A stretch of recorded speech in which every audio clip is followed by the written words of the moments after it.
From a safety perspective, it's extremely important to do this infrastructure inspection. We discovered a better way to provide a solution that was safer and more accurate so that environmental and safety hazards could be avoided.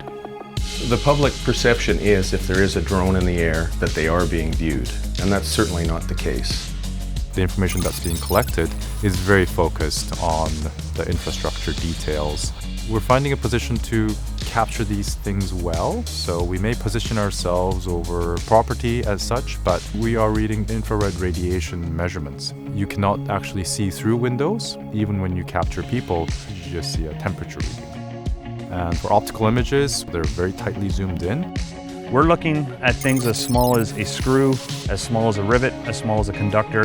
We're not looking at your house, we're looking at forestry. We're looking at transmission towers, where sometimes we're set up 300 feet away from a power pole, but we're actually zooming in on it. The reason we're doing that is to try to get the best angle.